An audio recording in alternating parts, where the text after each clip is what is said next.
Today we're looking at two 25Q games. We have Black Will Chamberlain and White Neslar. Both are 25Q, so we're going to see how it goes. Ooh, a 3-star. Seen this in a good minute. As I recall, this is actually quite an intimidating opening for the double-digit Q level, because it just looks like it's a lot. Okay, calm response. I'm not sure what this move is supposed to do. So on the second line, we don't want to be on the second line. It's not efficient. Let me see if I can find my example real quick. I think it's book. If either of you are subscribed, you'll have access to this book as well. Tsumego Dragon, did I misspell it?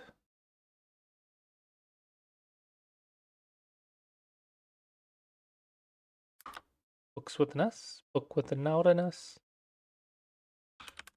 Okay, doesn't look like it's loading. So let's look at this example real quick.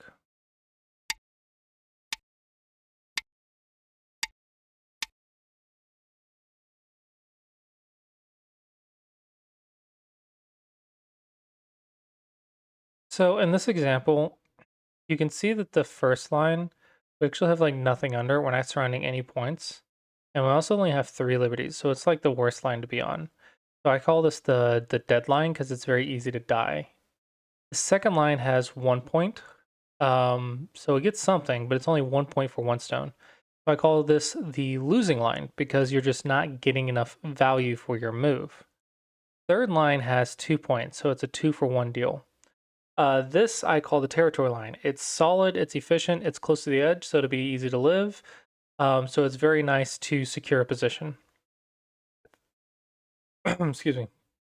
The fourth line I call the line of development, or the line of influence, because it has 3 points under it, but it also can be taken away, which I can show you here in a second. But it is good to develop a position. So third line wants to go up to fourth line, and then back down to third line. Fifth line is too high because it's very easy to get invaded. And so white can just invade under the fifth line on the third line, the line of territory or the line of safety, and still make life. So the fifth line is just too high. So this is an opening principle, not a middle game principle. But in the opening, you want to be on the third and fourth line. Okay, here we go. So in the corner patterns, I discussed this. This is a subscriber book, though. So I go over corner, side, center. This is the example I just showed. And then we understand the starting points with those two. Auto approach. Okay.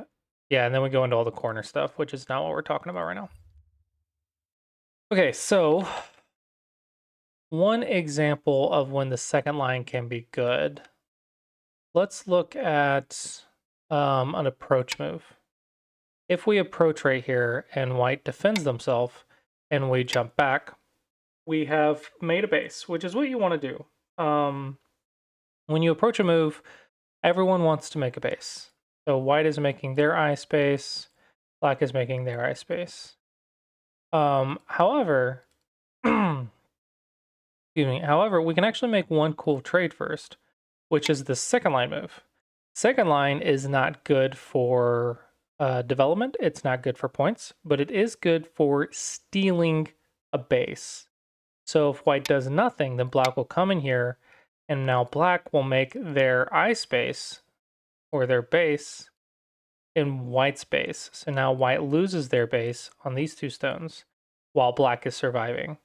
So white has to come back and make their base, and now black stole white's corner in Sente, which means black stole white's corner while keeping the initiative. And this is because black was able to get the eye space while taking eye space. In other words, base for base. So it has to do with the base, and that is why white has to respond here. And then we go back and make our base. And we've made a nice exchange first. Versus if we didn't, then later white could just play like this. Okay, so that is when you can play the second line. So here, you're not stealing any base. So this is actually a very slow move. Okay, I would... no, this is fine, I guess. Yeah. Either connect your stone or develop the stone. This one is a little bit awkward, and that is because if white plays right here, it's an empty triangle. And if white plays right here, you don't get an eye, and later white can play here and cut. But if you fix it, it's two empty triangles. And empty triangles are bad because they have very bad liberties. So this is actually not a good shape.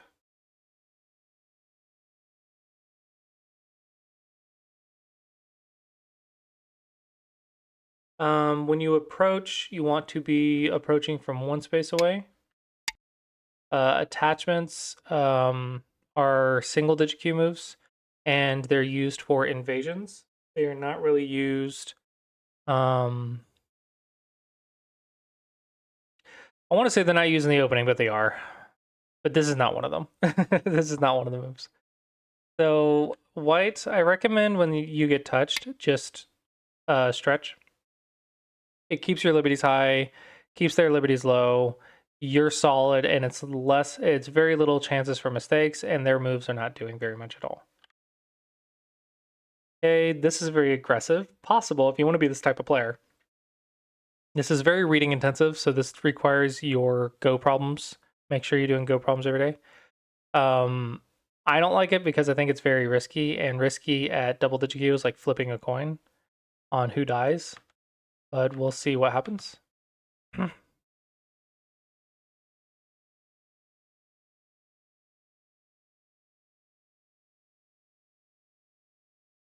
Okay, it's very interesting because you did die with the 3 stones, but you got influence for it. I'm going to say, though, this is not good for black. You need to learn how to move without dying first, because this, I think you came up with after dying. I don't think you did this in advance. White, I think you played perfectly. Maybe you could have gone here. I don't know. It doesn't really matter. I think white played perfectly here. Black, don't stretch from a hane or a bend, because most of the time, not always, most of the time, this will end up with this sort of 2-2-2-2-2-2 shape. I call this the classic double-digit Q wall because it's a wall that happens at double-digit Q. And the wall has a lot of cutting points. So rather than that, go back and just connect. Now your wall does not have a cutting point, so now you're a lot stronger facing all this influence.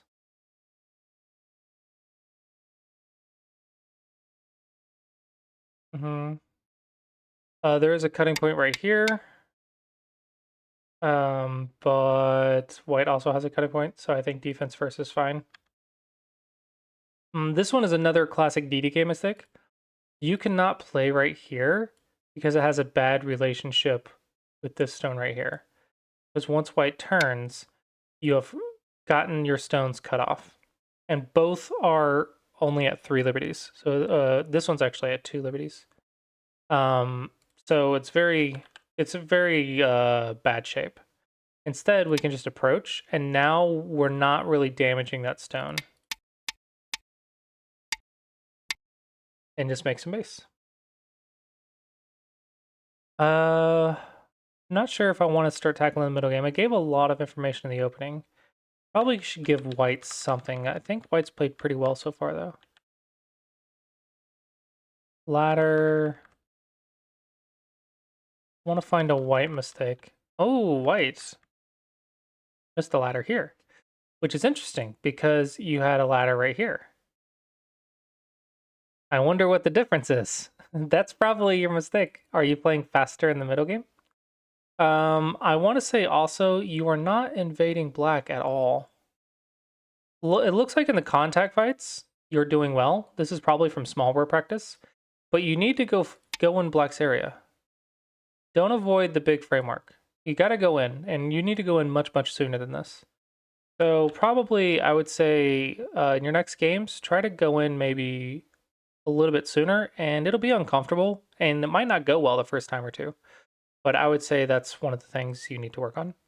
Also, it looks like you missed a cut right here. This is a cut combination. So I think your contact fights was better than Black's in this game, but Black had the much better global position. Who ended up winning the game? Black by 5.5. Wow. You guys should play more often. You should play more often. I think it's good practice for both of you.